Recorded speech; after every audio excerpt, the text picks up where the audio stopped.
P.T. Barnum said, without promotion, something terrible happens. Nothing.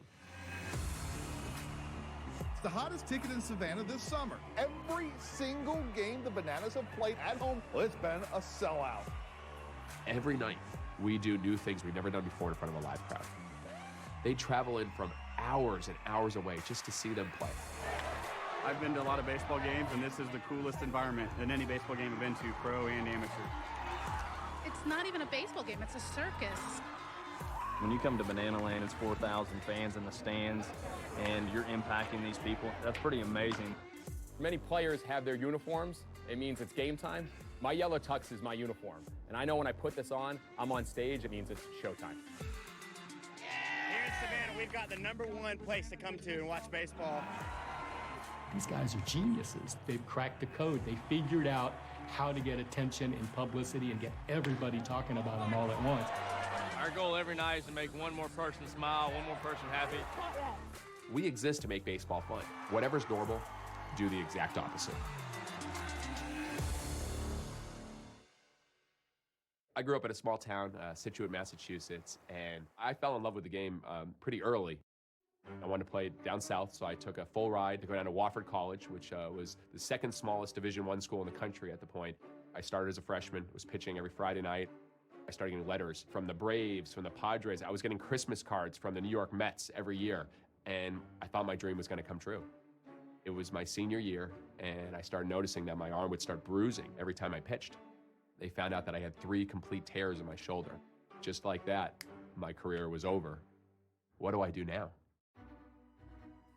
Ironically, a few days later, I got an email about a job with a small college summer baseball team. How do you get offered the job as a GM at 23 years old? Well, it's the worst team in the entire country. There was $268 in the team bank account. I looked at how many fans were coming out to the games. They said, well, we averaged about 190 to 200 a game. I go, what did I get myself into? I started learning everything I could about the entertainment business. P.T. Barnum, Walt Disney, I read all their books. And I said, you know, we're not in the baseball business. We're in the entertainment business. I think our players should do choreographed dances. I think we should have grandma beauty pageants. I think I should get in the dunk tank. We got nothing to lose. People started to talk, and it started creating buzz. And the results were slow, but we went from 200 fans a game to 2,000 fans a game and started selling out. And that team that was losing $100,000 started to become one of the most successful and profitable teams in the country. And then in the middle of all of that, I met my wife, Emily. My boss went to a conference that Jesse was hosting, and she heard him start speaking, and she actually left the room and called me. And her words were, I just met the guy you're gonna marry. She's like, oh, he's got the same enthusiasm. He loves the industry. I think you guys will be great. And we did reach out. We stayed in touch, and she joined me in Gastonia and became our director of fun. And I wore a hot dog costume every day, and we really did just start having a blast together at the ballpark.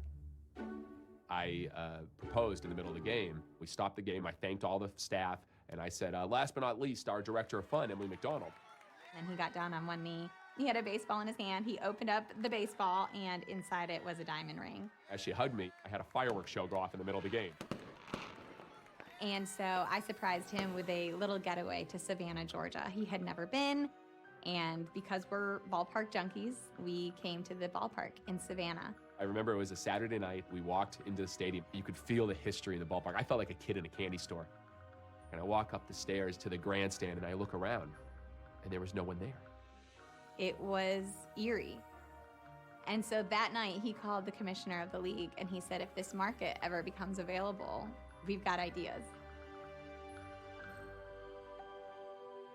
And luckily, with a lot of persistence, we convinced the city to give us an opportunity in 2015. And we show up all excited, and we walk in, and everything was taken out of the stadium. Everything. The folks from the city just said, hey, you know, here are the keys, good luck. And I'm thinking, like, what have we gotten ourselves into? People just kind of expected us to fail. We were trying to convince people to try us out, but again, we didn't even have a name. We were not selling tickets. We weren't selling sponsorship. We had overdrafted our accounts. It's a great way to start a marriage. We went from zero debt to $1.8 million in debt. We had these people that we were responsible for, and this team we were responsible for. So we sold our house, we emptied our savings account into the team, and we said, we gotta let these people know who we are and that we're not like every other baseball team. So we had to name the team contest. Let's get some crazy, unique, different names. And it was like Spirits, Anchors, the Braves. The Savannah Pickles, the To-Go Cups. The sailors or the captains. We thought Savannah being a ghost town, Savannah Specters would be perfect for it. No, we need something crazy. We need something different. We need something unique. That's right. We have a new name for the baseball team in Savannah, and it is Savannah Bananas. That's right. They'll be taking the field at Grayson Stadium later this spring. We could say Go Bananas, and we literally started thinking the extension of how this could be so fun. Please welcome Sprint! We knew that we were onto something, and we knew we just needed to get people to the ballpark to convince them. We've been waiting for the day. The Savannah Bananas are finally taken to Grayson Stadium for their home opener. So we sold that opening night. 4,000 people game after the fans watched the dancing players and the banana baby and the first banana. Every game sold out. You know, covering minor league baseball felt like work. When I come to a Savannah Bananas game to cover and get highlights and do stories, I'm a fan. I didn't expect anything like this, and I don't think Savannah expected anything like this. We eliminated the advertising from the stadium. You know what else I hate about going to a baseball game? $5 for the burger, $6 for the drink, $4 for this. I go, let's eliminate it. Let's make every ticket all inclusive.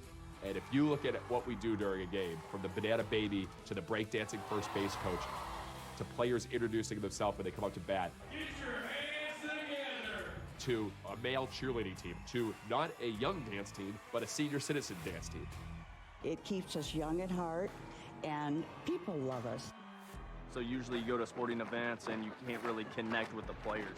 And here we break down that wall. Like, gates are opening at 5:30 and these guys are about to go shake everybody's hand when they walk into the stadium. I could care less about baseball till this came about. Now I'm addicted to it. Yeah. This is playoff time. Yeah! We are going to kick from behind tonight. Being happy, smiling, having a good time, dancing together. It translates to the field and it shows we've won a lot of games because of it. There's something to be said about the community coming together to be able to go to one place. This is that place. We want to create the best environment for the players to play. When you have fun, you play better. And we've won more games than any team in the league over the last 6 years since we started. It's over! The perfect ending for a storybook summer! The Savannah Bananas are champions of the Coastal Plain League! It's not about winning and losing. It's not just about the baseball game. It's about belonging and feeling like you're a part of something. Because you'll see every age here, and they're all here going bananas and having fun. And that's what makes this place special. Well, as for what may be next, Jesse is developing a new twist on the game he calls Banana Ball. Some of the rules: a 2-hour time limit, no bunting or mound visits, stepping outside of the batter's box results in a strike, and if a fan catches a foul ball in the stands, it's an out. The Bananas are in good hands.